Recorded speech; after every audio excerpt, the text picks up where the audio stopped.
emergency for the first time in about... This is Jim, and Receiving this message.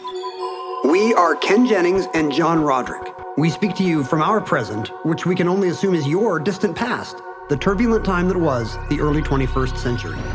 Fearing the great cataclysm that will surely befall our civilization, we began this monumental reference of strange and obscure human knowledge. These recordings represent our attempt to compile and preserve wonders and esoterica that would otherwise be lost.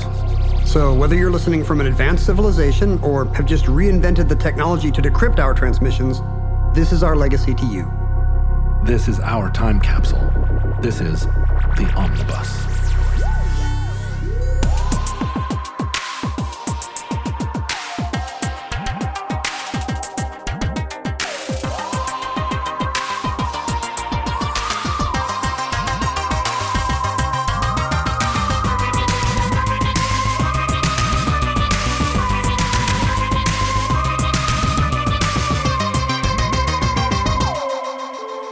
You have accessed entry 913.PS1833, certificate number 21218. Pedestrianism.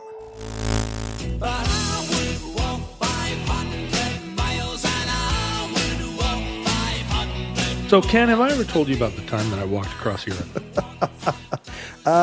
Hold on. Let me just go through my notes here. Do you take notes on our conversations? I keep notes on all my friends. It was something I learned from J. Edgar Hoover. I think he used to do it.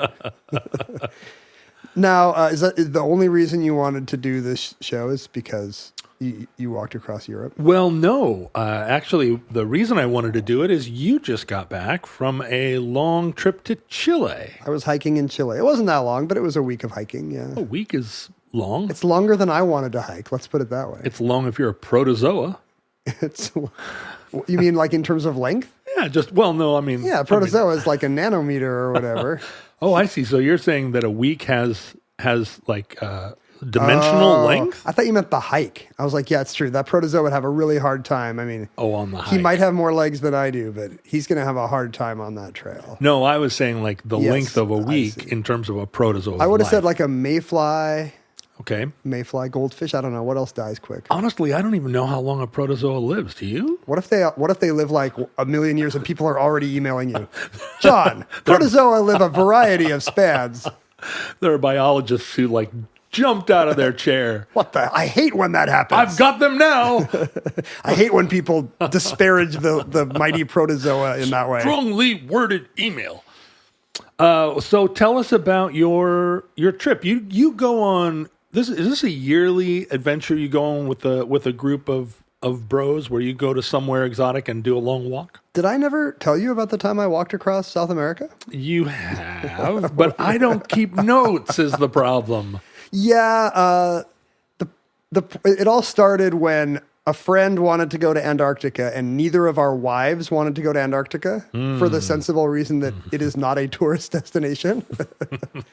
Insufficiently into penguin poop, I guess. Isn't this how all male misadventures start? I thought you were going to say how all marriages end. My friend wanted to buy a 67 Cadillac DeVille, and my wife said no. I'll go in on that with you. Yeah. I won't even ask her. So we started doing occasional trips that nobody's spouse felt like doing. Mm-hmm. And Mindy loves to trek and hike, but she does not like to camp. So yeah, right. I can see that. Again, very sensibly. There's really no level on which a tent is better than a hotel room. I mean, in terms of if you want to hear a bear breathing in the night, at least in Alaska, or everyone in the tents around you making every noise they make at night. In Minnesota, when you camp at night in the summer, sometimes the outside of the tent will be so covered with mosquitoes that like you see like an undulation of like living, breathing protozoa in the form of mosquitoes. Once again, John, protozoa and mosquitoes are very different.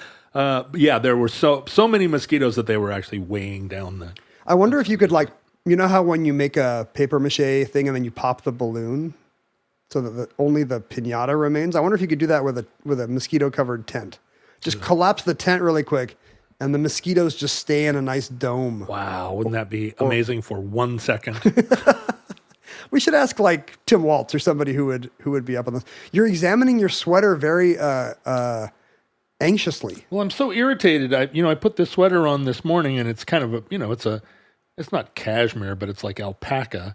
And I thought, oh, I love this little vest. And then I looked down because I don't know why I put my finger through a hole, and I looked down, and there's a giant hole in it, and I discovered a hole in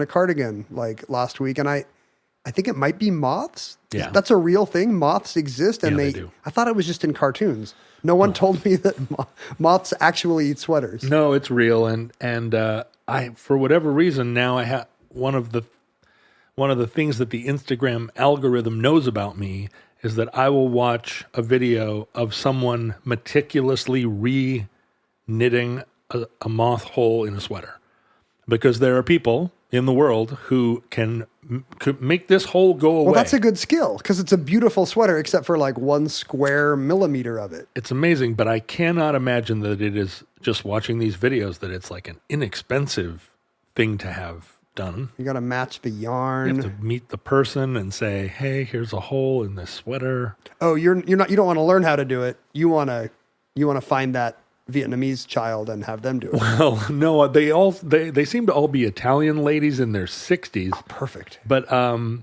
yeah, this often comes up. I love knitwear, as you know. And whenever I'm talking to someone about knitwear and I say, yeah, their eyes go blank. Well, they do, unless they're women of a certain age, in which case they're excited by my love of knitwear. Yeah. But I always make the mistake of saying, yeah, I'm really trying to get my daughter to learn to knit. And then it's a real opening to say, why don't you learn to knit? Oh, you did it. And then you I let go, them feel good about themselves. Because it's women's work.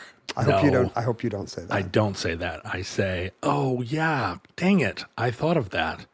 But I don't know if I have the manual dexterity or patience. Even though knitting has kind of become like Brooklyn hipster coded, yeah. I don't know. It seems like that has not changed the gender balance of how I imagine knitters. And that may be just our imagination. I don't see a cool tattooed guy knitting on the bus as much as you'd think. There are going to be letters coming from all the tattooed guys listening to our show that love while to they knit, while they're knitting during the show. Put your project down, put your blanket or your scarf down, and let us know. See, this is the problem with me learning to knit is that, as you know, having been here in the bunker, what I would have is a bastic full of half-completed knitting projects that I never, ever returned to. I'd have 14 sleeves, and that would just be another thing that like cried to me in the night.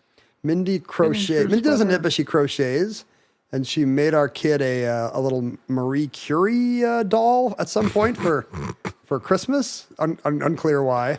It wasn't a Ruth Bader Ginsburg doll? It was Marie Kondo instead. But it's the size of a cell phone. So how much Marie Curie detail can you really get? And I guess some friend of ours saw it and she was like, I'm a feminist icon. I'm an tech executive. You should make one of me. So Mindy is currently trying to crochet our friend. Wait a minute. Really? And trying to, you don't think you would say, I'm a feminist icon? Are you allowed to say about yourself that you're a feminist icon? I don't know if she said that, but the implication was, if Marie Curie, why not? Why not a hero? Not me, a contemporary C-level person like me? And so Mindy's frantically trying to figure out how to convey her friend's finance job at crochet stature proportions. This is slightly off the topic of even this conversation, but I had a friend I had a friend in the 90s who did make dolls of people she knew, and then cursed them. She was like a goth. Like when I say like a goth, I mean deeply a goth. Like center of the Venn diagram. Super duper goth, like dressed like she was going to a Victorian funeral every day. And this was one of those talents about her that you didn't know until you got to know her closely. And you'd be like, hey, what are those? Oh, those are just dolls. She wouldn't present you with a knitted thing and you'd find out about her. No, it was later. And they weren't even knitted. They were made out of, I don't know what they were made out of. Human skin. Human skin and hair. Probably your own fragments that she had collected laboriously over the years. I said to her, this is really uncomfortably close to like voodoo. And she said, well, I do use always something that I got from the person, like some hair or something. And I was like, oh boy, I made a weird roommate choice here. I can't tell if it's like voodoo or if it's like Jurassic Park. I got a little bit of DNA from a follicle. and I've brought you back to life in doll form. Yeah, animated this. Well, this whole thing happened because you looked at your sweater. So this isn't even tangentially related to that's right. to me hiking in South America, much less pedestrianism, whatever that is. Well, okay, so let me ask you, as somebody who just recently walked more than 50 miles? Oh, yeah. More than 100 miles? It was the narrowest part of South America, but I did not walk across it. Although in hindsight, maybe I should have. Maybe I just should have kept going until I got to Argentina and said, hey, I just walked across South America. Bitches. I think the problem is that the closer you get to Argentina, the steeper it gets. Is that right? Well, I think, to cross Patagonia, there are going to be mountains at some point. But it's literally in the brand. We were just in some Chilean national park that has this outstanding, just this rugged, craggy scenery that does not look like Tetons or Yosemite or the Alps or anything else. And it was really just stunning. So the point of the walk was naturism? Yeah.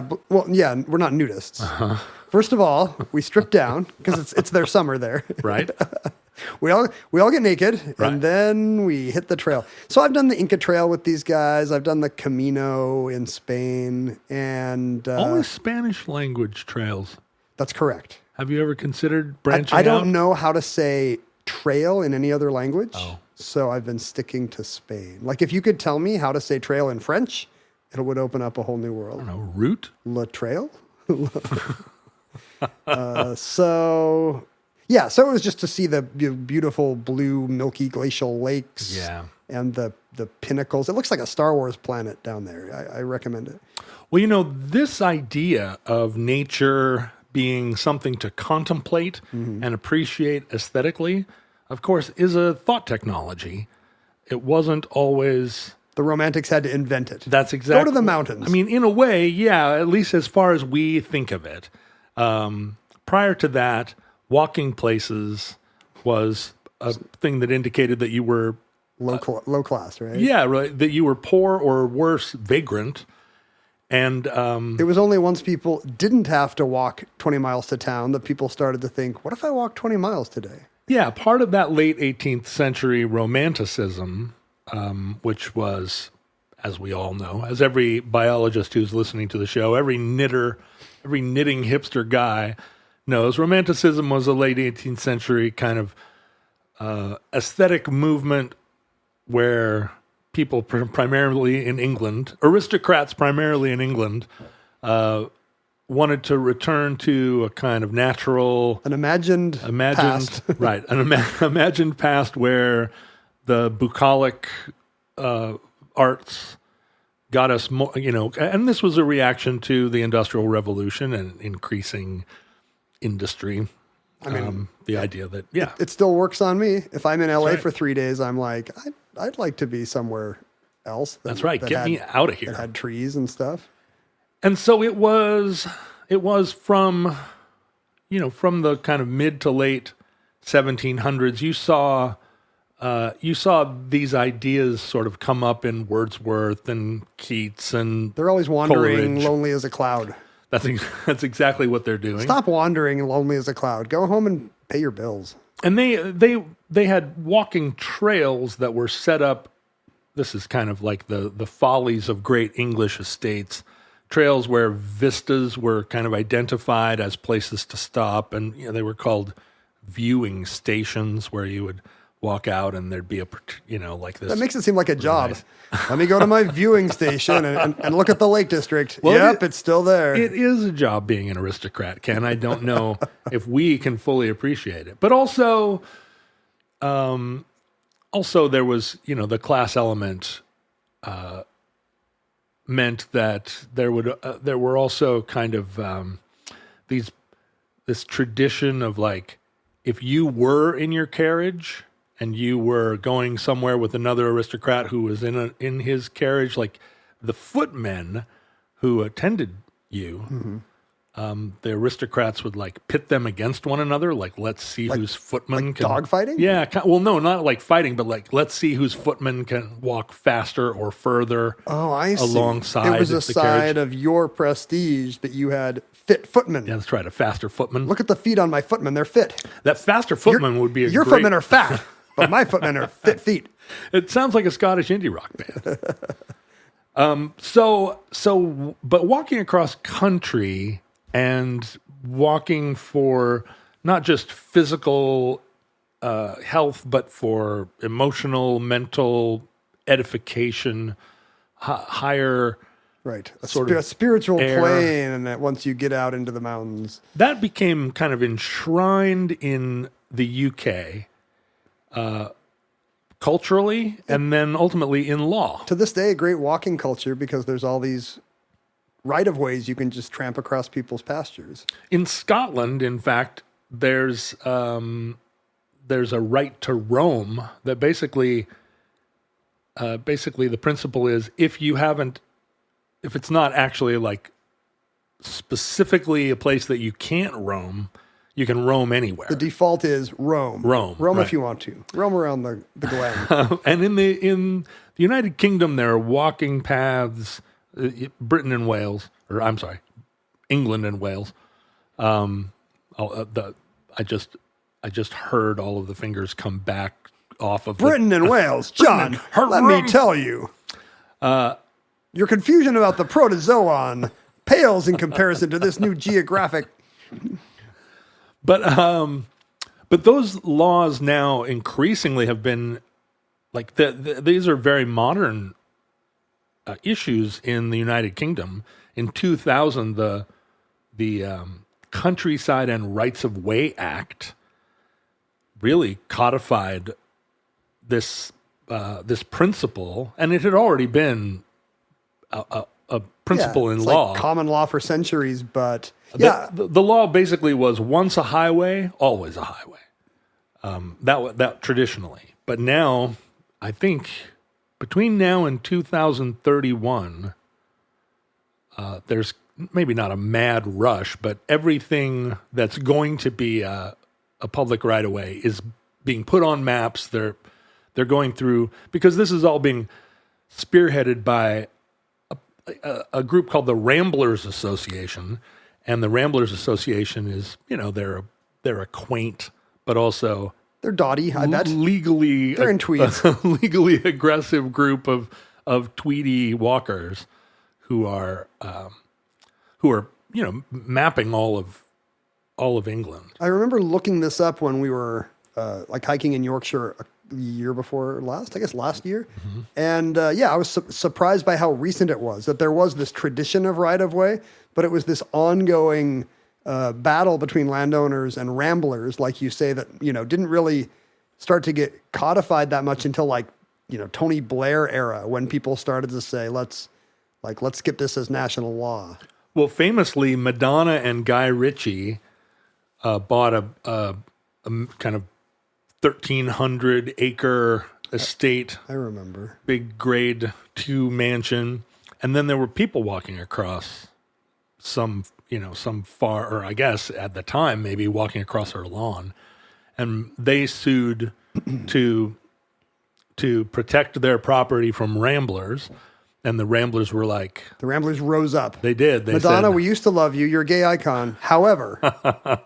And there was a pitched battle, and at one point, Madonna actually made the case that it was a human rights violation to have people walk across her lawn. That's what you love. You love when celebrities get to say stuff like that. But you can imagine, it's one thing to be some rich burgher and having country squires walk across the back of your.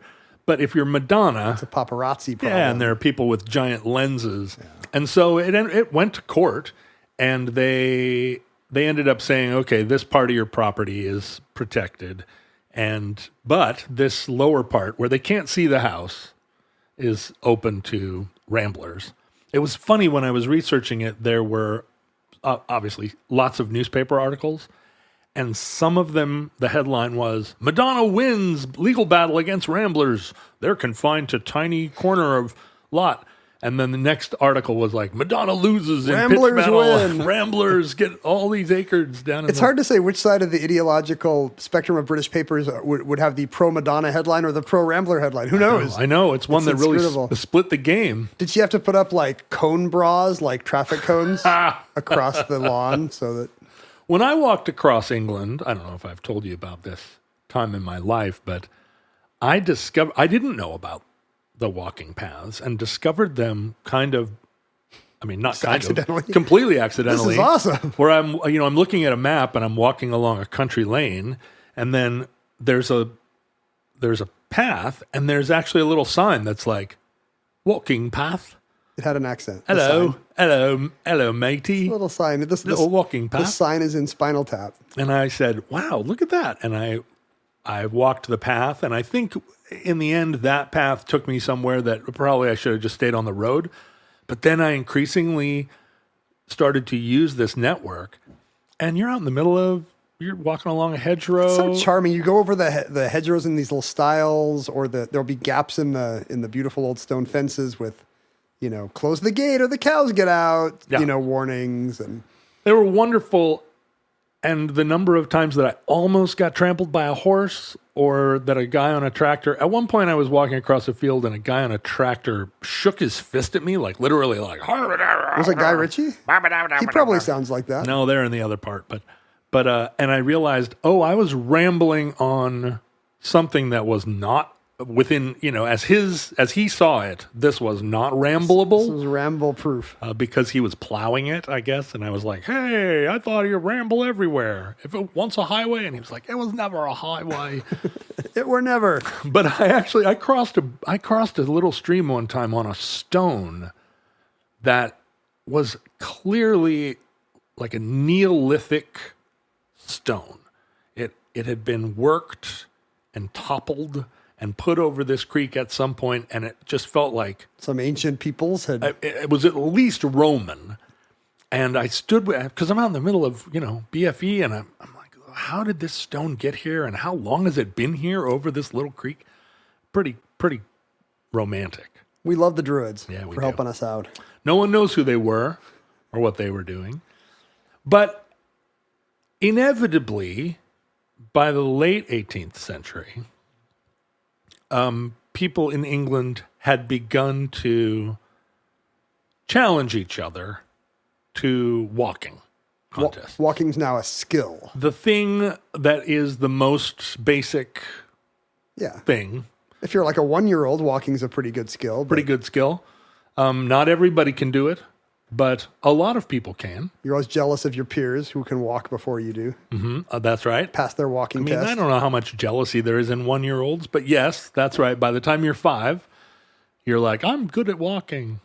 I'm good at walking, say the little Is Brits. Everyone in this story going to be British? No, because it does come to America. Good, finally.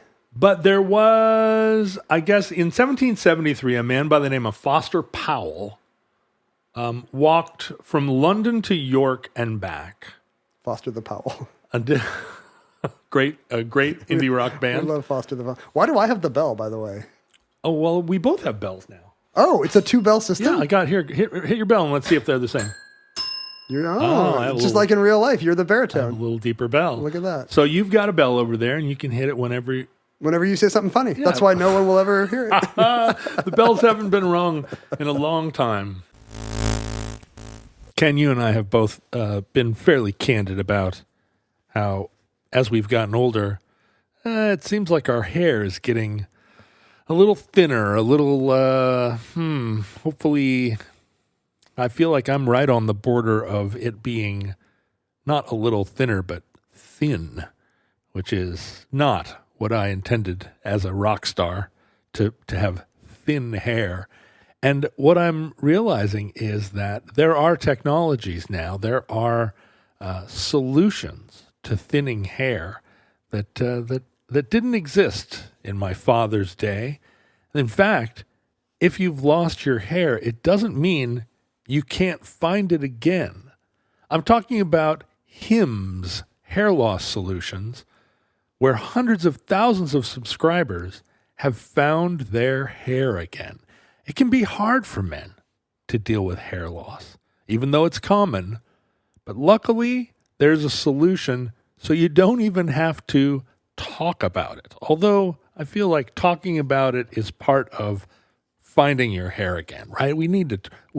Men really need to talk to one another about the things that are bothering them. Using Hims, you can restore your hair by accessing personalized hair loss solutions. The thing about Hims is it provides convenient and quality access to a range of hair loss treatments that work all from the comfort of your couch. Hims makes treating hair loss simple with doctor-trusted options and clinically proven ingredients like finasteride and minoxidil that can regrow hair in as little as 3 to 6 months.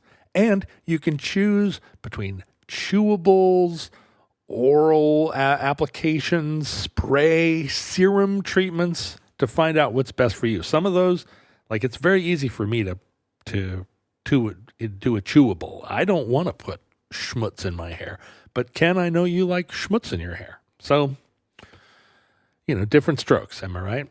The process is simple and 100% online, so there are no uncomfortable or boring or hard to schedule doctor's visits. You just answer a few questions with a medical provider and determine if treatment is right for you. No insurance is needed, and one low price covers everything. So if you feel like your hair is getting thinner or thin or is full on out the door, start your free online visit today at hims.com/omnibus. That's HIMS, hims.com/omnibus for your personalized hair treatment options.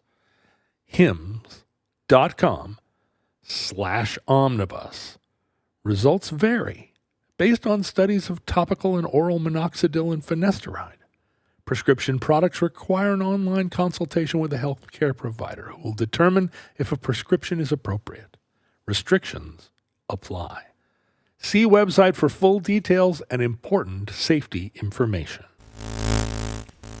And because of the nature of the popular press at the time, starved for any kind of story that wasn't about young children being thrown into furnaces or whatever it is that occupied the English in 1773, his 400-mile walk from London to York was a news item. Nobody had ever considered such a thing. Not as a sport, right? Yes. Everyone had to do it at one point. There were peddlers that did it all the time, but he did it, and it was like an event that gave him some notoriety, and then he felt sort of now challenged to beat his London to York feat. Beat his own time? Or just sort of beat his, like he's basically now in a position where people are like, hey, Walker, what's next for you? How you been walking? And what he thought to do was walk 100 miles. And now he'd already walked 400 miles from London to York. So he's walked 500 miles? And then could he walk 500 more? He's about to walk 500 miles in the telling of my story, but he's going to walk 100 miles in as fast as he can. Oh. And he makes it in 21 hours and 35 minutes. 100 miles in 21 hours. That's a good pace. It is a good pace. He's keeping up 5 miles an hour. That's a very brisk. I mean, that's even for a jog or a trot. Do you feel like he's walking? What's he doing? Did he just invent jogging? It's not jogging, but there right now, our good friend Ben Gibbard, your close personal friend Ben Gibbard. It's like your close personal friend, and I can kind of picture everything about him but his face. Yeah, this is the problem, right? There have been multiple times that you've run into him in airports and stuff, and every time you're like, oh, hello, nice fan, and he's like, it's me, Ben. We've met 6 times. Like, he is mad about it. Yeah, he always likes to walk the grounds from the Cascade to Puget Sound. So he's a marathoner. He decided he was going to do ultra marathons, and for the last several years he's been doing them. And 100-mile, and these are mountain. They're not marathons like around a track. He's not going around Green Lake 102 times. No, they're mountain trails. You go up and run a kind of slope that I would consider a steep hike. This was the time I didn't recognize him. He was just tearing down Tiger Mountain all pink and sweaty. Yeah. And I had never seen him pink and sweaty. He's gnarly at it. And I think those 100-mile marathons that they run up and around and through the mountains take between 20 and 30 hours. They're not very different In fact, they take longer for these runners. And I've said to him, like, do you run? And he's like, it's not all running. I mean, up these steep hills, you're just climbing.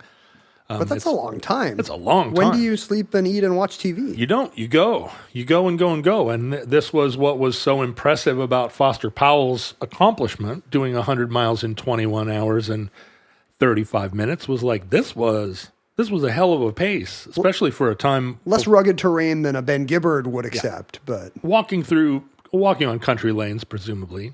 Yeah. It's not so much but it's still an endurance exercise. I mean, walking 21 miles walking for 21 hours, doing anything for 21 hours. This guy seems like he would be in plausibly good shape for today, not just for his time.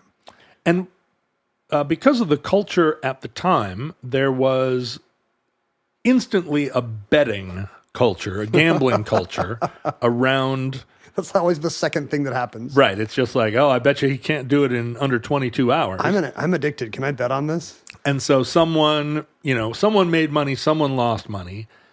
And then this became a new thing you could pretty easily set up and bet on. Like, I bet you my guy can go 10 miles. I mean, it's not a running race, though. It's like an endurance, and it's really a ramble, but it's becoming sportified. And it seems like it's before the culture of these other challenges like this. The 19th and 20th centuries are full of who can fly across the Atlantic, who can swim across the English Channel, how fast can Nellie Bly get back to London? But this is maybe so early that this is like the first time this has occurred to anyone, that this is a fun thing that the public can get into. We talked about the clipper ship races, I remember. Right. But this would predate those. Yeah, this is, and as we'll see, it influences sport in the late 19th century. Is there any sport by the time this is happening? I guess. mean, even rugby and soccer and rugby hasn't become rugby tennis. Yet, probably. I mean, these are There's things. probably boxing. There's boxing. Is boxing the only sport at this point? I mean, there might be bear baiting, but a lot of them, like archery and stuff, those aren't sports. Those are hunting. I mean, you would have always had two guys sitting and competing against who could hit a tree with an arrow. I guess that's true. I mean, sport has always been sport. The original Olympic Games had all of this track and field stuff everybody already knew. But two aristocrats throwing javelins on their lawn is kind of different from this type of thing, which is a spectator sport, because you can stand by the side of the road and watch the guy go by. Right. And go like, right on, keep on, mate. And he goes, thanks, mate, because that's what they say to each other. You don't get to see that much of the race. Cheerio. It's like Formula One. No. Exactly. Okay, they're gone now. That was great. Let's go back to work. And we'll see that the spectatorness of it increases over the course of the 19th century. The next real famous long distance rambler was a man named Captain Robert Barclay Allardyce. Wow. Yeah. And he's part of he's like a guy who kind of, the captain is maybe a little bit like the Kentucky Colonel. He's not that much of a captain? Well, he's more of a captain than me. He was probably, rich enough that at some point he could buy some commission, and he was briefly in His Majesty's Army, or Her Majesty's Army. What year at the time, this is 1809, so it would have been his. He walked 1,000 miles in 1,000 hours. Just to be the man? No. To walk 1,000 miles to wind up at your door? As a bet where he would win 1,000 guineas. Okay. That's a lot of money back then. That's a lot of money. That's a real bet. I mean, a guinea is a pound and a shilling? A pound and a shilling. Okay. And so it's a real bet, and it's a challenge too. Yeah. And he was a boxing promoter or trainer, I guess. So this is real money to him? This is not just some gentleman's wager? Well, I think it's a gentleman's wager, but it's also real money, right? I'm a gentleman. You're a gentleman. But if somebody offered... I want 10,000 guineas. Yeah, if somebody... Well, it's 1,000 guineas. I want 1,000 guineas. For in inflation sense, yeah, 10,000 guineas, let's call it. Sure. Wouldn't you walk 1,000 hours in 1,000 No, 1,000 miles in 1,000 hours. Maybe I wouldn't. 1,000 miles, huh? Yeah. So Do you just go around in circles? Well, or do you have that's to- it. Or do you have to leave Britain? no, you go around in circles or you go around a route. It's like my dad trying to get his steps in by just walking around the living room. Yes. Except he has to do it for 1,000 hours. Up and down the stairs. And that's the thing. You can walk a mile in considerably less than an hour. And so you walk a mile, lay down, take a nap, get up, walk a mile, lay down, take a nap. It's not that you walk 1,000 continuous miles in 1,000 continuous Like if hours. I'm on flat ground and I'm kind of going a reasonable speed, I'm going 3 miles an hour. I can walk a mile in 20 minutes. And, in these competitions, you do get people who say, I'm going to walk 1,000 miles in 1,000 minutes, and they walk 4 miles and then they sleep for 4 hours. Yeah. But there is a real sleep deprivation component to it. There's just exhaustion. 1,000 hours is 41 days. So for over a month, You're walking 42 days, you're 25 miles a day, right? Well- 1,000 miles in 1,000 hours? right. 25 miles a day. Those are long days. Long days. Those would add up. And when I was walking, I walked 25 miles a day easily. Not easily. It's never easy, but it would be a many typical days you day. did. 35 kilometers, sometimes 40 kilometers in a typical day. And was there cumulative wear on your feet and your... Oh, God. Listen to me. I'm still talking about it 20 years later. But as a triumph, not as a, boy, my knees hurt. No, that's right. But the wear on the mind is Evident, right? When I talk to you. think of how smart I would have been if I hadn't done it. No, it's hard but of course, unlike these wieners, I didn't have any support. I was sleeping outside, covered with mosquitoes, which adds a layer of complication. Nobody was going to pay you 1,000 guineas. I didn't get 1,000 when you guineas got either. to Bulgaria or whatever. I got 0 guineas, but it is doable. But 41 days of it without a day off to walk around Prague and say, oh, this is nice here. It's also funny to think at the time, no one was sure if this was possible. Right. Like today we're like, yeah. Ultra marathon. I know people who could do that. And I know people who couldn't. Back then it's like, can the human body go 1,000 miles in 1,000 hours? Or will a man go mad? And a lot of the wagers on it were that he couldn't do it. It's not a wager of, well, they all were, right? Because there wasn't a time component. There wasn't a line. It was just, is this humanly possible? And in the end, because this was a very publicized event, because it was like a feat of strength, in the end, it was estimated that over 5 million pounds changed hands in the betting about whether or not our hero Captain Allardyce could make the trip. Somebody got rich and it wasn't him, even if he got his 1,000 guineas. Well, and spectators lined the course. There were over 10,000 people saw it. Do we know, was it close? Was he down to the last week? No, it doesn't seem like it. It seems like he made it. And this then inspired a bunch of people to try and match his feat. And it became now a kind of, if not match that feat exactly, because not everybody has 42 days to dedicate to this, but now there was walking as a sport that was kind of easier to do than race a horse. It's like proto Guinness World Record people. Right. Like, I'm going to invent a feat and be the only person who can say they've done it. Yeah, and it wasn't just distance and time. It was also, I can do this While juggling. I can do this until the tide comes back in, or things of this sort. In 1852, a man named Thomas Hicks beat Robert's record by going 1,500 miles in 1,000 hours. Oh, I thought you were going to say in 1,500 hours, but no, same time frame. No, same time frame. He was like, let's get this. Take that, Allardyce. Let's make this. He's now the captain of getting his butt kicked by Robert Hicks. Exactly.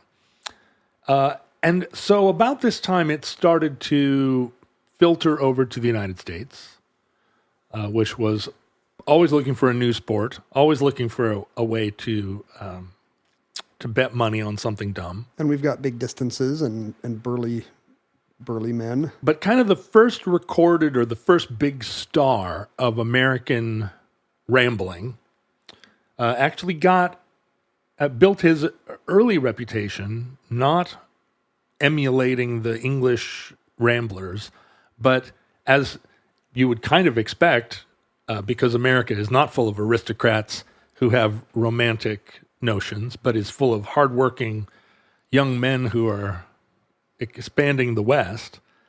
A young guy by the name of Edward Payson Weston was working as a copywriter in Manhattan, and his boss kind of instructed him to go down and get a bunch of flowers off of a flower wagon that was making its rounds.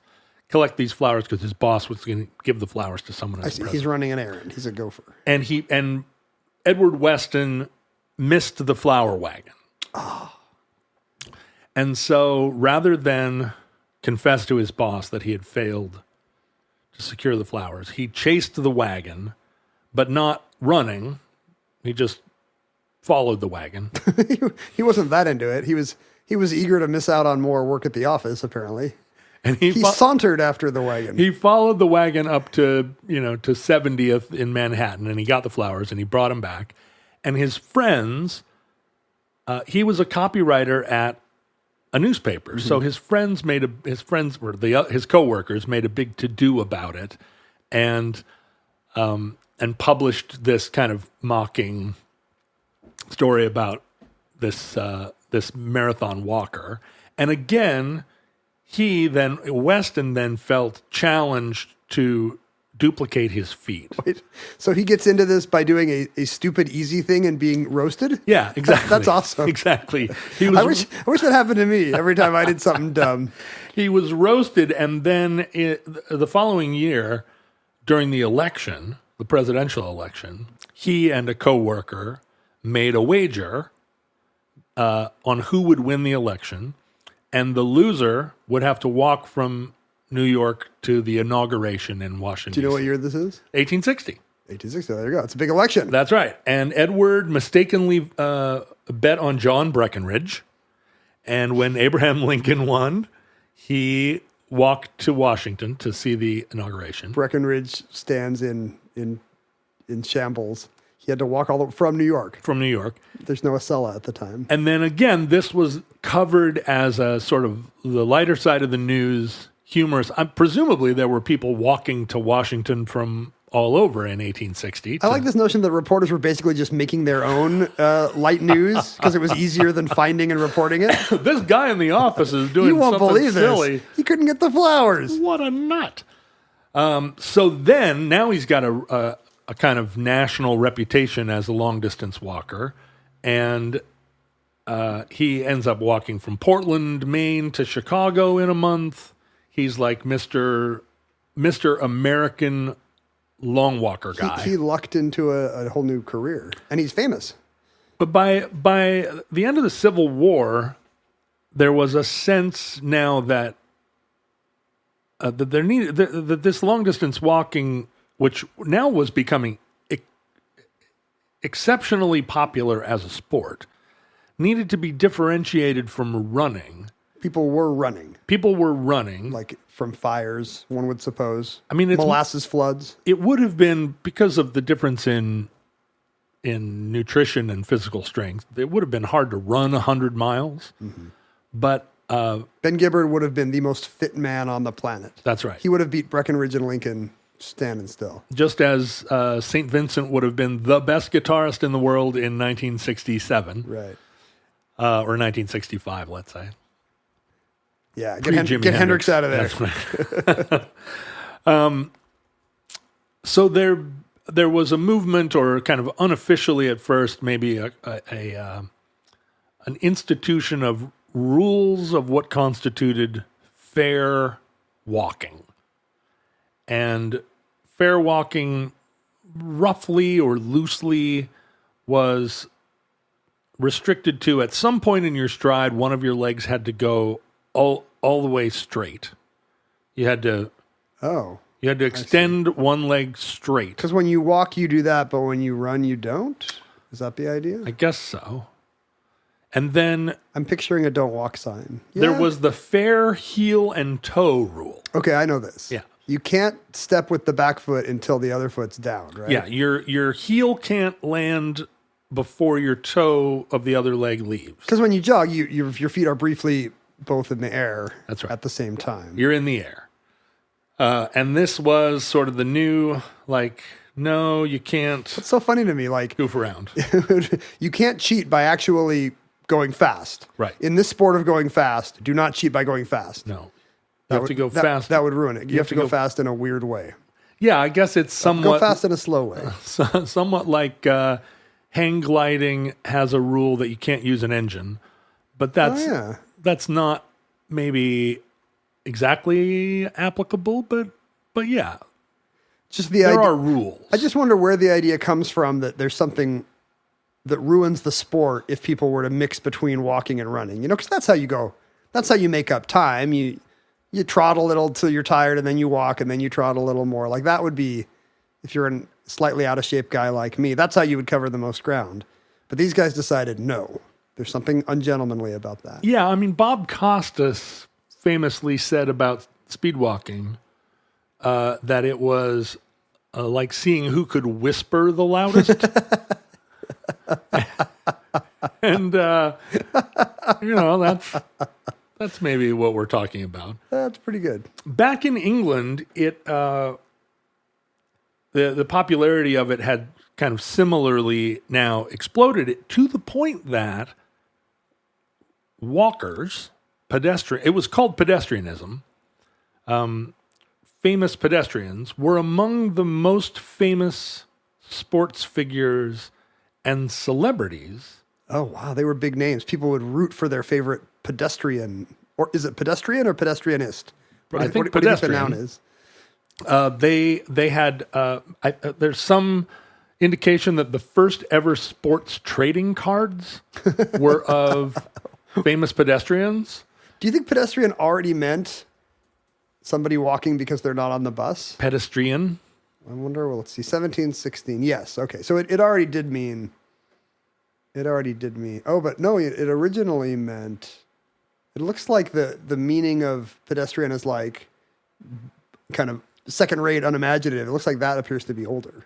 Oh, is that right? Pedestrian was originally meant dull. This is what the dictionary is telling me, which That's is funny pretty funny. because you'd think it would be The other way around. Yeah. Yeah, it goes back to 1716 meaning dull, and it does not mean somebody walking, which you'd think is where the Latin actually comes from, ped Right. for foot. It doesn't mean that until 1793. So it appears to post-date this idea of people doing these long walks recreationally or athletically. Yeah, they had to come up with a term for it. So that's pretty funny. They used the word that already meant dull. That's not great. But it does mean that it meant that before it meant somebody who has to cross in front of carriages or cars, or somebody who gets off a bus, for example. Like it meant the athlete walker before it meant the city, travel walker. Right. That's interesting. I always thought of myself as during the 90s when I did not have a car but was kind of roaming the city, I was what I considered to be kind of a pedestrian activist, which meant that I asserted the pedestrian primogeniture. Well, nobody whatever. knows that Washington has that unmarked crosswalk law. Right. You can cross at any corner. That's right. Every But street drivers is can murder you if they don't know that They law. can, but they don't. As you know, everyone here in Washington is performatively polite, so they'll stop, to let a cat walk across it. And you're just like, God, just stop it. Well, by around this same time in England, now it was a thing that that people said, well, only a man could walk these great distances. A woman's frail frame couldn't Clearly, she would possibly she do would it. turn to dust on the second kilometer. And so women immediately took up the challenge. A young woman by the name of Emma Sharp in 1864 walked 1,000 miles in 1,000 hours. and became a celebrity, as you can imagine. Big deal. And then in 1878, a woman named Ada Anderson became a huge sports star and cultural star by kind of training. Emma was someone, she was just a local girl who said, I can do that. Yeah.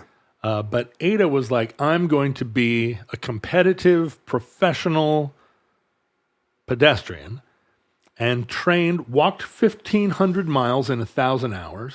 Wow. Is that like, would that have beaten any man's record at the time?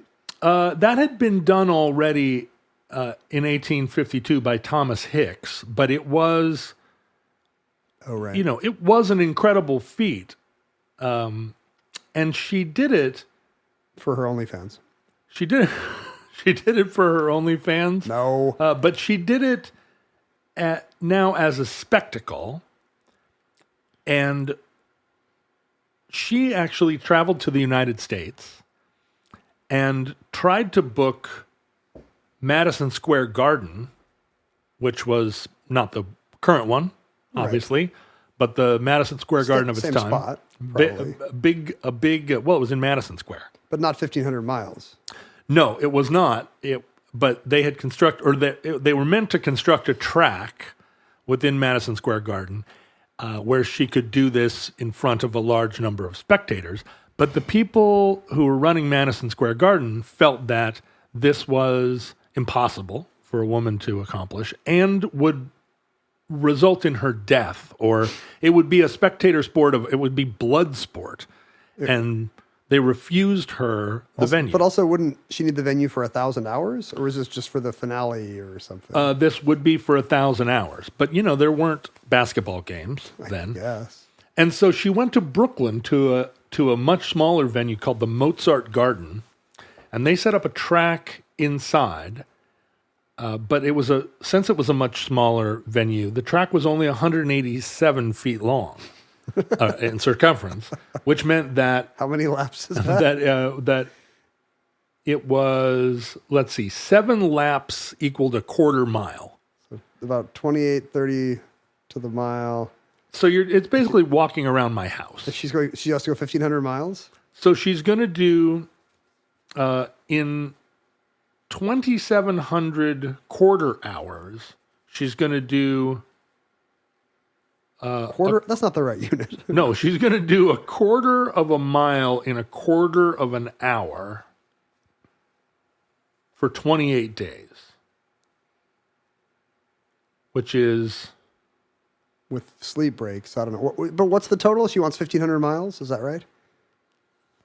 So it was 2,700 quarter miles in 2,700 successive quarter hours, which was more than 600 miles. Was this a common unit at the time? How many quarter miles and how many quarter hours will you walk? No, I think it was just that they built this track and that seemed like a wild and woolly accomplishment, and it became like a major event partly because there was no. You couldn't walk a mile and then take, as far as the contest was arranged, she had to walk every quarter hour, 1 quarter mile. Oh, I see. So she couldn't get some distance and then take 4 hours sleep. So this was part of what made it extremely difficult and why the Madison Square Garden people thought that she couldn't survive it. She really has to hurry and run, finish her quarter mile so she can break to nap or eat and then do another one. But as far as because they erected a privacy tent there, because you can imagine you also have to go to the bathroom and other things. I am imagining. You have to, fluff up your hat or whatever it is. Yeah, new ostrich feathers. This is 1878. She never got more than 9 minutes of sleep at a time for 28 days. And what she did in part of her training to do this was that she trained herself to survive sleep deprivation. Yeah, this doesn't seem healthy. You don't get lots of good deep sleep in that first 9 minutes after your head hits the pillow. No, you don't. No, this is real catnap sport. But she accomplished it and she got... she had as many as 4,000 spectators a day. The venue had to eliminate some seats in order to accommodate her 187 or 189 foot track.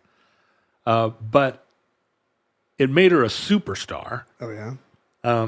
And that there was some kind of sort of understanding at the time that people were now, at this point, Industrial Revolution style, working these unusual shifts, 24-hour shifts or shifts, the night shift, et cetera. And because this was a 24-hour event, You could drop by in the middle of the night. you could drop by in the middle of the night and it would be going on and you could get a cheap ticket and go in and watch her walk. I think to me, at least, to us, it seems like not the greatest thing to watch, but if you're betting on it, Right. if you're like, she's never going to make it. If you really don't believe it's humanly possible, it would be like seeing somebody pull an airplane with their teeth. That's right. This is how Vegas residency should work to me.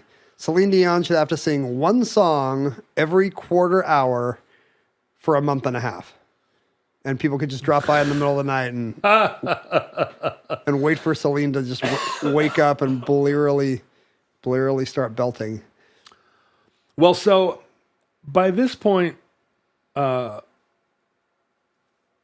Payson Weston was now like a big walking star.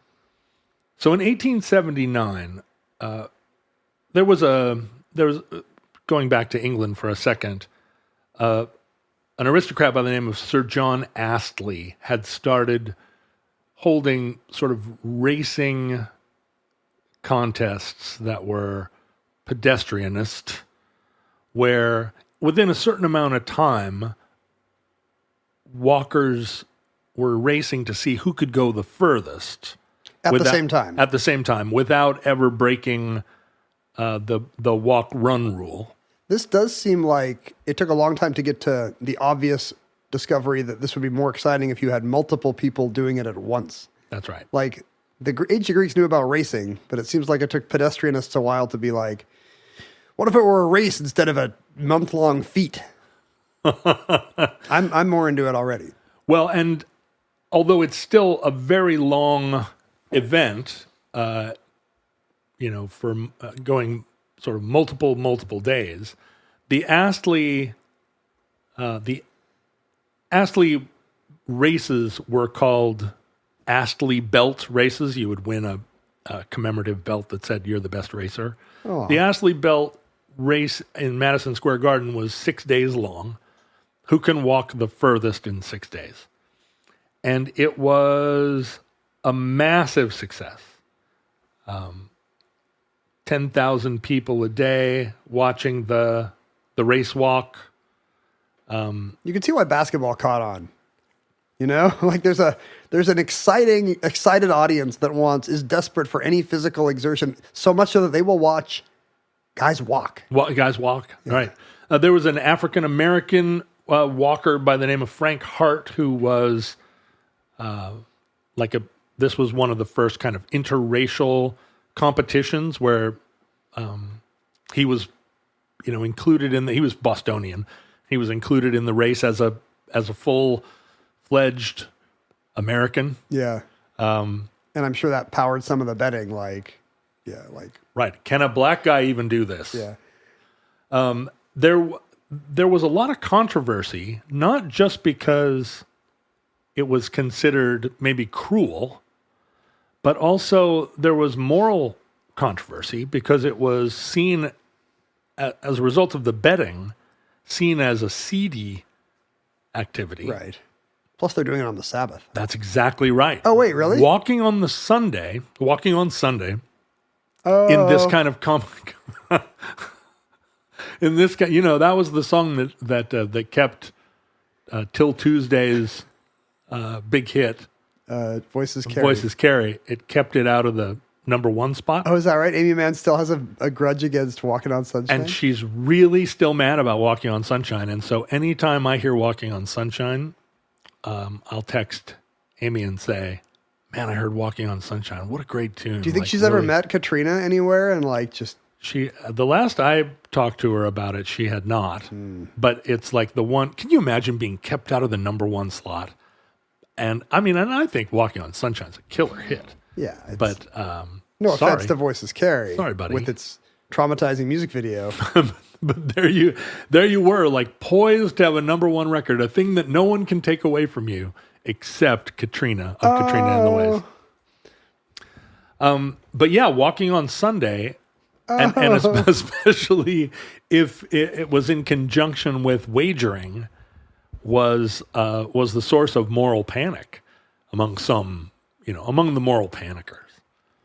But the sport became, I think, then it was 1879 maybe was its global peak, where there really wasn't a bigger sport. There wasn't a bigger professional sport or sport of any kind. This has really been memory hold, right? We don't really think about the early days of sport and how walking was king.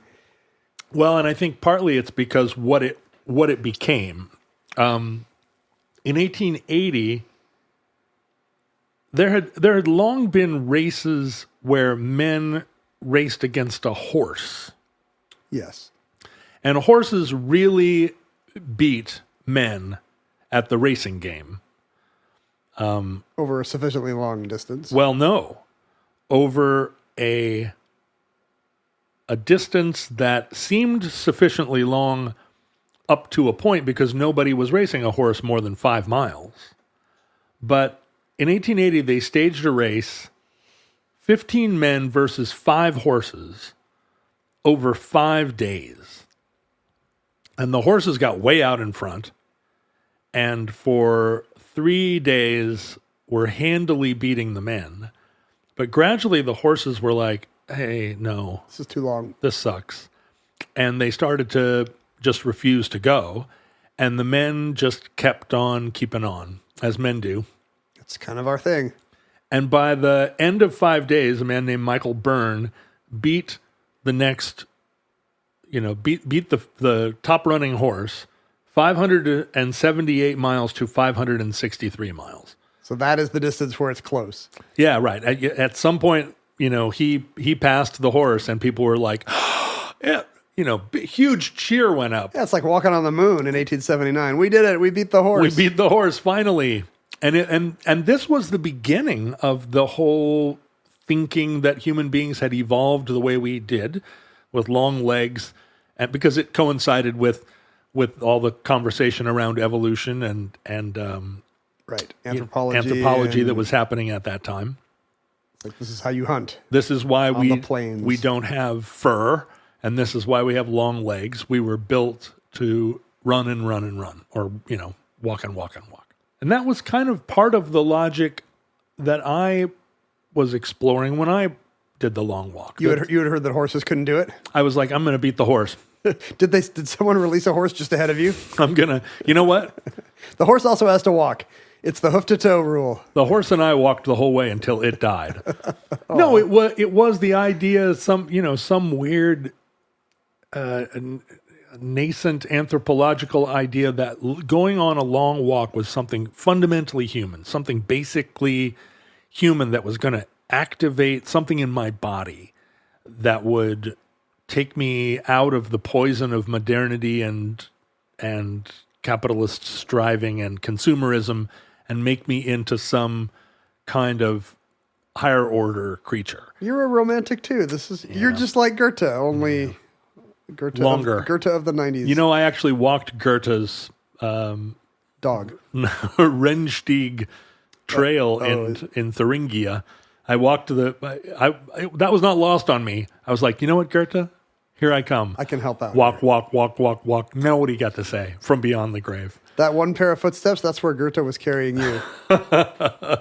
It turned out that I got to the end and just came back and immediately started buying roast beef sandwiches again and just fell right back into my old habits. But it did not turn you into the Sturm und Drang did not. No. I picked up the electric guitar and I was like, well, electricity does have its the electric guitar is kind of the modern version of a young romantic, right? Thank you. Instead of walking in the mountains, you're noodling in your bedroom. Thank you so much for noticing that.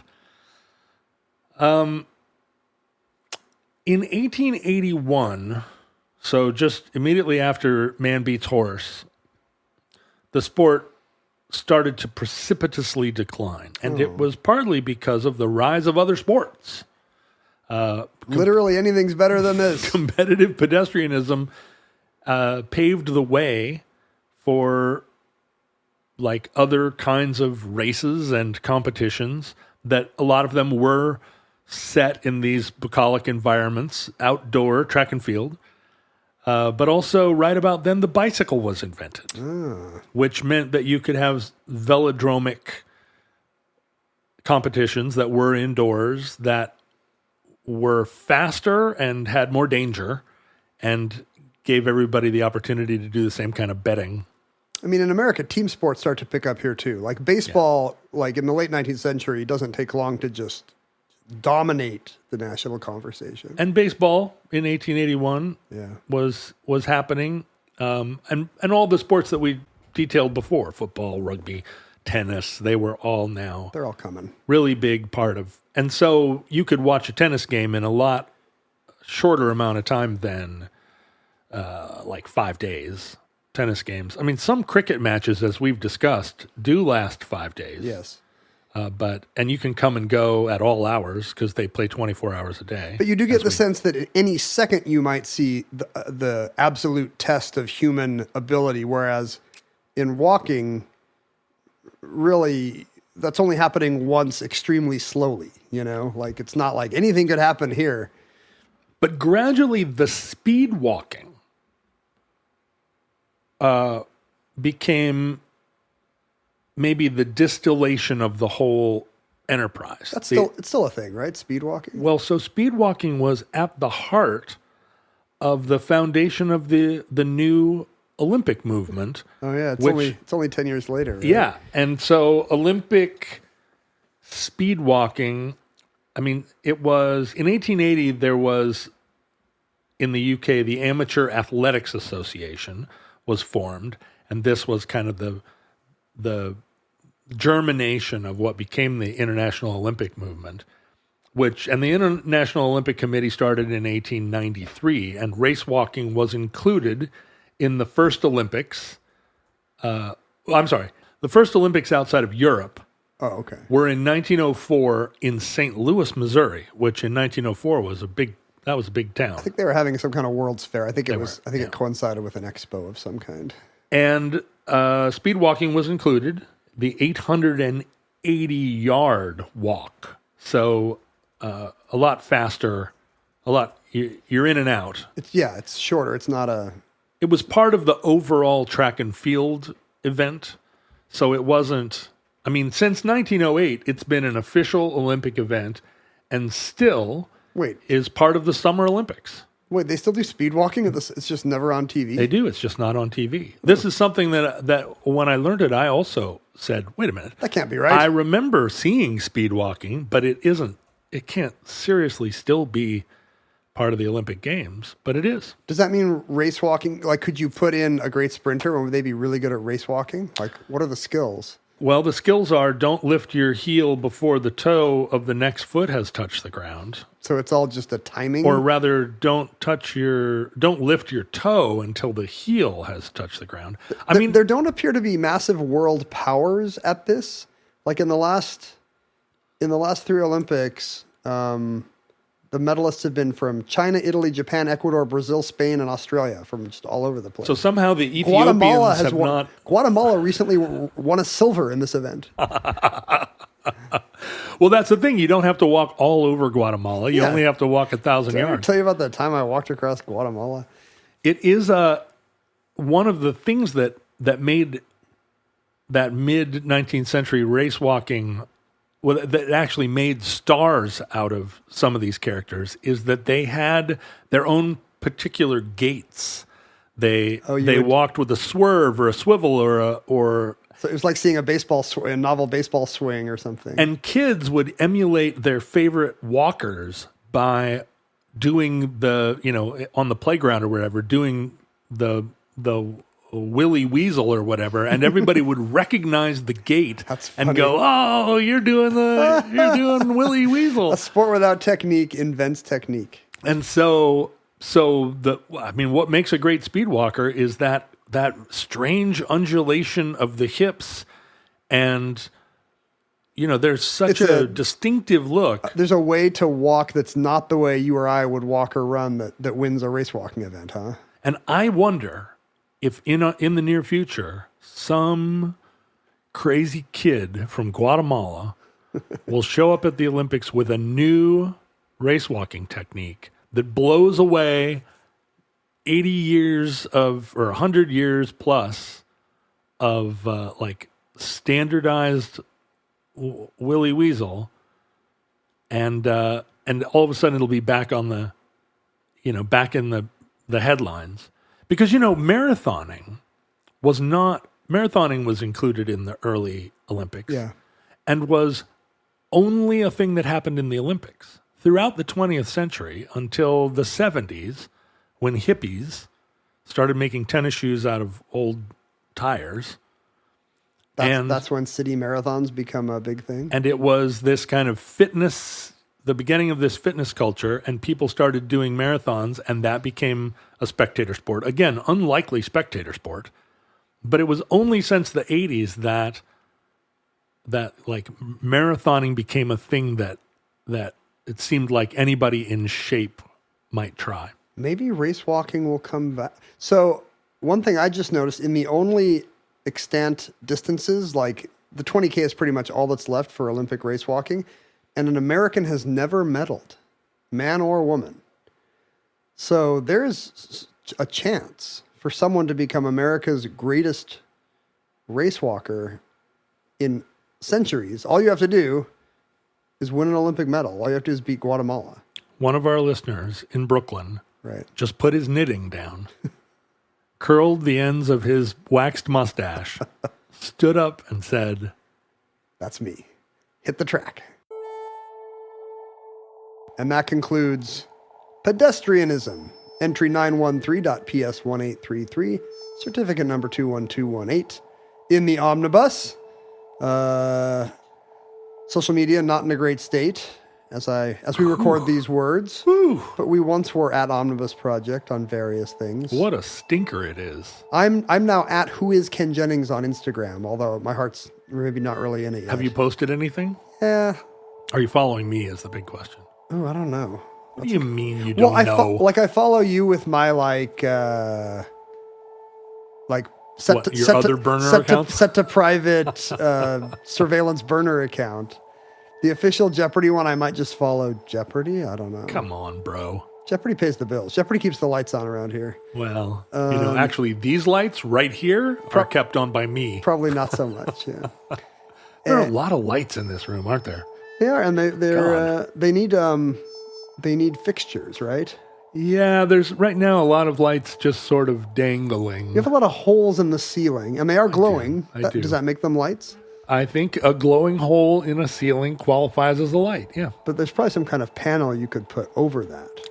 And you'll also notice there are a lot of different kinds of light fixture down here. You got squares, you got circles. You had a handyman living here before you moved in, and he liked all the shapes. He was an electrical engineer at Boeing, and he liked all the shapes. Yeah. It really shows. Most of these light fixtures actually came from Boeing's surplus.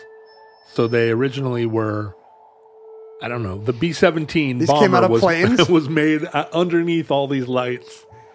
Yeah, I tried to turn on one of your lights and I accidentally hit my flight attendant call button. That's right. It was very annoying. So, track down. What are you on Instagram? At John Roderick? Yeah. I was an early adopter of all of the mid-2000s social media sites. So I'm at John Roderick at everything. I never had to be at John Roderick 69. The Jeopardy folks tried to get me at Ken Jennings at Instagram and were unable to wrestle it away from whatever 15-year defunct user still has it. Some guy that had a plumbing supply company. Never posted.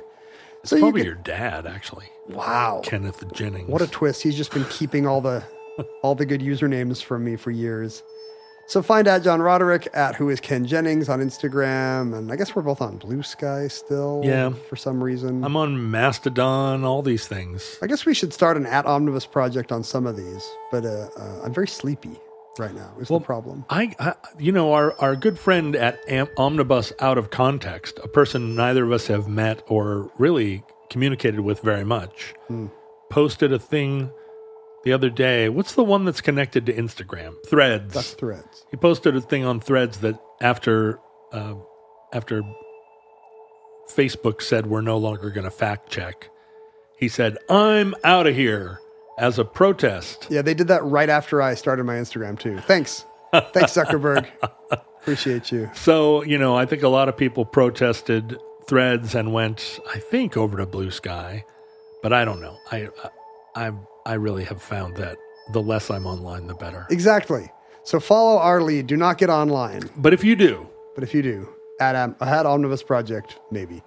You can write us. That's always better. That's safe. I think so. Write to P.O. Box 55744, Shoreline, Washington 98155.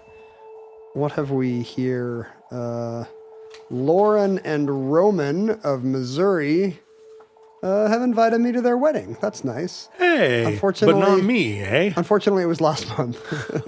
Maybe I get a +1. And if I had a time machine and a +1, it's at a funeral home. Is that normal? Are they goths? That does sound pretty goth. Is this just what they do in Missouri? Like that's the town meeting place for event spaces? Here, now, I hate to interrupt the end of our show because I know you like to end shows. Yeah, let's get out of here. That's not my way. No. But right now, I'm bidding on a 1967 Cadillac DeVille convertible, and the bidding is up to what seems to me to be a very affordable, not because I have a lot of money, but because the car is worth more than this, an affordable $12,000. How much time to go in the auction? And the top bidder is someone named Ben _man. Why are you naming your Ben Man? Why are you naming your enemies? I'm shame naming them. People are gonna stalk Ben _man now. And here are some of the bidders: M. Mark, Stumptown Traveler, Richard YK. Yeah, this is good content. Kim Lama. Anyway, so they're all in a bidding war for this thing. It's now $12,000. There's 8 minutes and 34 seconds left. Ken, do I put in another bid? I'll almost certainly be outbid. But do I try and stay in the game here? I don't think this will make... This is like social media. You think it makes you happy. But The Cadillac DeVille was the social media of its day. What if I had a Cadillac DeVille? Would you think I was cooler or would you think I was lame? If I was rolling around Seattle in a 67 DeVille, it's teal green with a white interior. It's a great car, don't get me wrong. But does it fit my current lifestyle? Does it fit anybody's lifestyle in 2025? I feel like if I lived in Arizona and I moved to Babylona, maybe it's just not very good. It's on not good Capitol for Hill. Seattle parking spaces and lanes. I'm just going to keep opening the mail. Okay, you keep doing You that. have 8 minutes to solve your problem. I'm still getting Christmas cards. Kevin from London. Is that right? That's what it says on the envelope, I think. He's an American, but he works for the UK Postal Service. Huh. Isn't that a violation? Shouldn't he lose his citizenship? He's working for a foreign government. That's a foreign entity, right? Yeah. He knows postal secrets. I hope he's not selling them our postal secrets. Listen, it's $12,500. I was just about to bid $12,400, and somebody came in underneath me. So I'm going to screw those people. You told me what your cap is. Do you want to tell Omnibus listeners how high you would go? What did I say? You said 18K. 18,000 is what I think it should sell for. Oh, but that's not your personal limit? I don't have $18,000. I don't have $12,000. What am I talking about? This just got easier. I don't think you should bid then. I don't have money that I can just throw away on something dumb like this, but I'm super dumb. The thing you have to remember, I'm quite dumb. I'm like so dumb, and this is the kind of bipolar decision I make sometimes when my medication is. Let me take your phone. So I can be your medication. If you just give me your phone for the next 5 minutes and 38 seconds. Wow, what a great love song title. I can be your medication. If you're making bad decisions, I'm writing that. I can be the bed restraints that keep you from. That kind of has a sympathetic rhyme. If you are making bad decisions, I can be your medication. Ken, I'm writing that down. This guy's name is the postal trader here is named Kevin, but it appears his letter is signed with something that doesn't look like Kevin at all. It looks like a 9 and then a squiggle. How does a 9 look like a K? Oh no, I see it. The 9 and the part of the squiggle is the K, and then it goes, maybe it's Kev? There's a dot.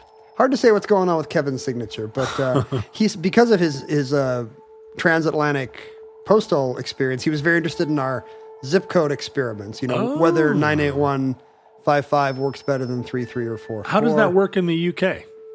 They have their postal codes, but they're like this is London SWS 9HB. It appears SWS 9HB. So they've got it starts with Southwest and stuff like that, right? Isn't that how all the postal codes begin? Holy cow! What did it go up to? Camfin just bid. So it went boom, boom, boom. There was 12,500.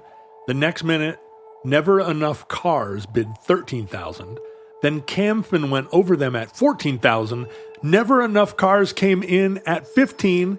Camfin went to 16. Never Enough Cars is at 17. I knew that this was going to be a price down. Well, I mean, their username really kind of gives away. Yeah, these two guys are going for it. This guy thinks there's never enough cars. Never enough cars. And that's why he'll pay any price. Why was I even in this game? You know what? It's just a recipe for sadness. I'm just like Mr. Guy everybody's richer than me. You should be happy that you got out. I am. This is like, I am. Yeah. This is like, giving up a smoking habit. You just earned $18,000. Yeah, right. Now, what are you going to do with it? Put it in to some kind of like low yield account That's in right. the hopes that I don't have to work when I'm 90. You're going to put it in index funds and not buy anything stupid. Well, Ken, in this case, you were my medication. I'm glad it helped. Kevin says the reason why he wrote to us is because they get a bunch of free stamps every year. Oh, and so he was like, what do I do with all these stamps? I'll even write to these guys. I keep hearing about this. Thank you, Kevin. I also found a bunch of these old... Did we show this eclipse postcard from Rebecca? That's really pretty beautiful. She says she was in Waco and went to the Dr. Pepper Museum, where she bought the eclipse of the famous Dr. Pepper eclipse. The famous Dr. Pepper eclipse, where a can of Dr. Pepper went in front of the sun. That seems like a cool goth t-shirt. Indigenous populations were terrified at the giant can of Dr. Pepper. Doesn't that seem like a thing that's kind of like the New Order t-shirt? It should just be... Yeah, exactly. Everyone has an eclipse moving over your nipples. Thank you, Rebecca, as well as Kevin, although less thanks to you because, you didn't have to buy the stamps. Sorry we missed your wedding, Lauren and Roman. Please send us things. If you don't want to, you can always... did I read the address? I think I did. If you don't want to send us physical items, or if your employer does not give you free stamps, you can just send us communications at theomnibusproject@gmail.com. You could support the show in a variety of ways. Leave us a nice review. Commune with your fellow futurelings online. But the thing that really moves the needle and will allow John to buy... No, allow me to large-finned not cars. have to work when I'm 80. That's really what the money is. Has the auction ended, by the way? Did Camfin get it or Never Enough Cars? Well, so here's the drama. Uh-oh. Camfin wrote, after the 17,000 bid placed by Never Enough Cars, Camfin wrote, Camfin has too many cars. You can write messages to explain your lack. Yeah. Because in an auction, you can't do that. You can put down your paddle, but you can't be like, I lost interest, or I just ran out of money. This is full of people saying things like, that's not the stock exhaust. But Camfin said, too many cars as one word, to imitate Never Enough Cars as a handle. I see.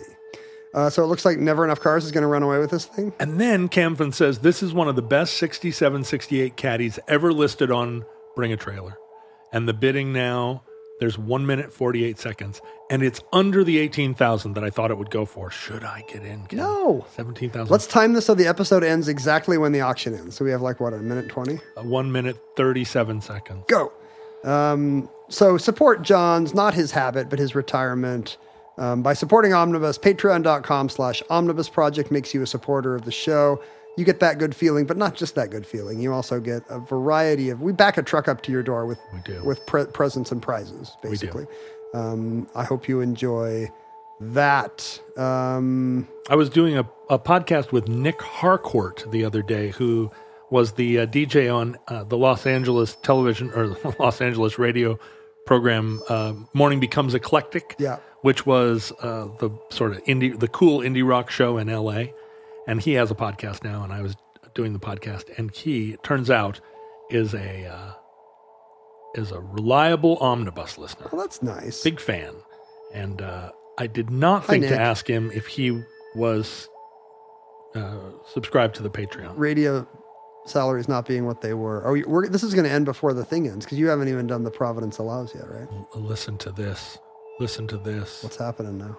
It was 17,000. And then here are the bids. And this all happened within 1 minute. Steve 305 bid 17,250. Richard YK went to 18,000. Never Enough Cars went to 20. Richard YK is now the guy. What about 21,000. Is he Andrew YK's brother? I'm not sure. Never Enough Cars is at 22,000. I was it's Andrew WK. If I rented out my bedroom upstairs, I wouldn't be in this anymore. $22,000. I think the thing's actually worth 30,000. You've been priced out. Oh, you were convinced by the this is one of the best caddies that's ever appeared on BringATrailer.com. I don't think that's necessarily true, but no, it's too bad for me. Anyway, did it just end? No, because here's the thing about Bring a Trailer. Oh, there's overtime? There's penalty minutes? If you bid after the 2 minute mark, it resets to 2 minutes. Oh. Basically keeping people from being snipers. Yeah, that's smart actually. But it's very smart, except why does everybody wait until the last 2 minutes to bid? They know there is no sniping, so don't wait. You should have just said however much, but don't wait. But now it's in the 2 minute window and people are just bing, bing, bing, bing, 25,000, Never Enough Cars. 25. He's up to 25. He's just like, screw you, Richard RK or YK. He wants this. Oh, man. I don't know. This show can't go on this whole time. What if we also added 2 minutes to the show every time one of us said something in the outro? Oh, sorry, 2 more minutes. You just changed the subject in the outro. That's a 2 minute penalty. Futurelings, from our vantage point in your distant past, we have no idea how long our civilization survived. We hope and pray that the catastrophe we fear may never come. But if the worst comes soon, this recording, like all our recordings, may have been our final word. But if Providence allows, Never Enough Cars is at 27,000. We hope to be back with you soon for another entry. Richard YK is at 28,000. And it reset to 2 minutes for another entry in the omnibus.